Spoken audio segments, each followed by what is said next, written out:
Hi hello అందరికీ నమస్కారం. Welcome to our channel rowdy Prema episode 5. Rowdy Prema episode 4 చదివిన తర్వాత చదవండి.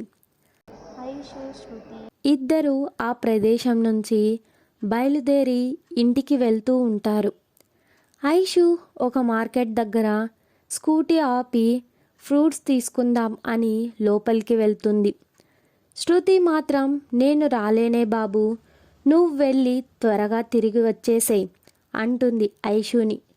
ఐషు ఒక్కటే మార్కెట్ లోపలికి వెళ్తుంది.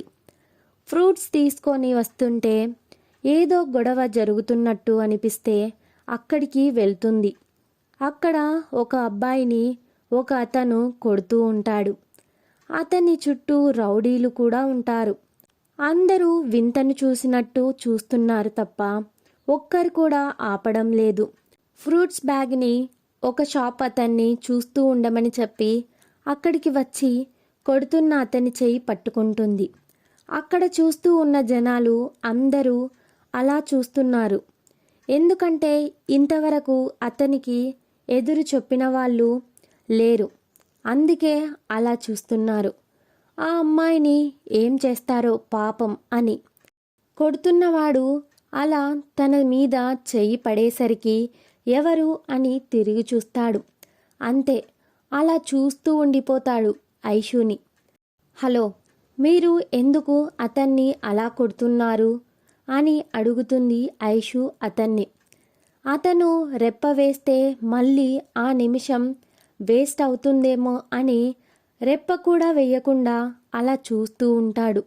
ఐషు ఎంత మాట్లాడినా అస్సలు మాట్లాడట్లేదు. ఐషు, మీకు మాటలు రావా? సారీ అండి అంటుంది. ఆ తన్నులు తిన్న అబ్బాయిని అడుగుతుంది. నువ్వేమన్నావు తమ్ముడు? ఎందుకు మాటలు రాని వాళ్ళతో కూడా తన్నులు తింటున్నావు? ఏమన్నావు అతన్ని అని అడుగుతుంది ఐషు ఆ అబ్బాయిని. అతను బిక్కముఖం వేసుకొని చూస్తున్నాడు.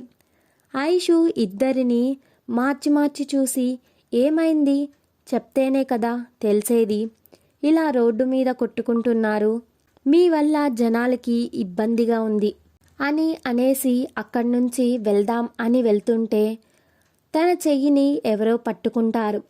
ఎవరు అని వెనక్కి తిరిగి చూసి తన చెయ్యి విడిపించుకోవడానికి చూస్తుంది.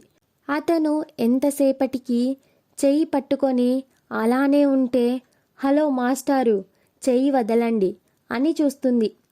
అయినా ఆ అబ్బాయి చెయ్యి అలానే పట్టుకొని ఐషుకి చాలా దగ్గరగా వచ్చి, ఐ లవ్ యూ, నన్ను పెళ్లి చేసుకుంటావా అని అడుగుతాడు.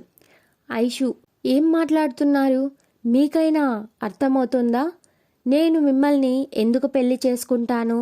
ముందు నన్ను వదలండి అని అంటుంది. అతను మాత్రం, నిన్ను వదిలే ప్రసక్తే లేదు, నువ్వే నా భార్యవి, నేను ఫిక్స్ అయ్యాను, నువ్వు ఫిక్స్ అయ్యేలా చేస్తాను, నువ్వు ఎక్కడ ఉన్నా వెతుక్కుంటూ వస్తాను, నా నుంచి నువ్వు అస్సలు తప్పించుకోలేవు. కృతిక్ ఇక్కడ నాకు నచ్చింది, ఎంత కష్టమైనా నేను సాధించుకొని తీరుతాను, మళ్ళీ త్వరలోనే కలుద్దాం, ఇప్పటికీ ఇంటికి వెళ్ళు అని చెయ్యి వదులుతాడు. ఐషు మైండ్ అస్సలు పని చేయడం లేదు. గబగబా స్కూటీ దగ్గరకు వెళ్ళి శృతిని డ్రైవ్ చేయమని ఐషు వెనక కూర్చొని ఆలోచిస్తుంది. ఆ కృతిక్ అనే పేరు ఎక్కడో విన్నానే, ఎక్కడబ్బా అని ఆలోచిస్తుంది. అప్పుడే తనకి ఒక విషయం గుర్తుకు వస్తుంది. వాళ్ళ కంపెనీలో పనిచేసే వాళ్ళ హెడ్ ఒక చోట ఫ్లాట్ తీసుకుంటాడు. వాళ్ళు గృహప్రవేశం చేసుకుందాం అనేసరికి అక్కడికి ఒక రౌడీ వచ్చి, నాకు ఈ ఇల్లు బాగా నచ్చింది, నేను తీసుకుందాం అనుకున్నా, చిన్న పని మీద వేరే ఊరు వెళ్ళి వచ్చేసరికి మీరు తీసుకున్నారు, మర్యాదగా నాకు ఈ ఫ్లాట్ ఇచ్చేయండి అని బెదిరింపులు చేశాడు. అయినా వాళ్ళ హెడ్ అస్సలు అతని మాట వినకపోయేసరికి అతనితో వచ్చిన రౌడీలు హెడ్ వాళ్ళ ఆవిడ గొంతు మీద కత్తి పెట్టి బెదిరిస్తారు. భయపెట్టి బెదిరించి ఆ ఫ్లాట్ వాళ్ళ బాస్ పేరు మీద రాస్తారు. ఇదిగో ఈ డబ్బులు తీసుకోండి అని కొంత అమౌంట్ ఇస్తాడు అతను. వాళ్ళ హెడ్ చేసేది లేక ఆ డబ్బులు తీసుకొని వెళ్ళిపోతుంటే అతను పిలిచి, ఈ కృతిక్ ఏమన్నా కావాలి అనుకుంటే అది ఖచ్చితంగా సాధించుకుంటాడు అని అనేసరికి వాళ్ళకి అర్థమవుతుంది. ఎందుకంటే అక్కడ అందరికీ తెలుసు కృతిక్ అంటే పెద్ద రౌడీ అని. ఆ ఊరు మొత్తం తెలుసు. అయితే ఎవరు పెద్దగా చూడలేదు కృతిక్ని. అతనే అని తెలిసేసరికి భయంతో వణికిపోతూ ఉంటాడు. వెళ్ళండి, ఇంకా ఈ విషయం పోలీసులకి చెప్పారో మీరు మాట్లాడటానికి నాలుక ఉండదు, జాగ్రత్త అని బెదిరించేసరికి వాళ్ళ హెడ్కి 4 రోజులు జ్వరం వచ్చింది. పలకరించడానికి ఐషు, శృతి, రాహుల్ వెళ్ళినప్పుడు వాళ్ళకి మాత్రమే చెప్తాడు. అలా కృతిక్ పేరు గుర్తుకు ఉంటుంది ఐషుకి. ఐషుకి చాలా భయంగా కూడా ఉంది, ఏం జరుగుతుందో అని. మరి ఏం జరుగుతుందో? Story is continue. Wait for the next episode. Subscribe to our channel. Thanks for watching.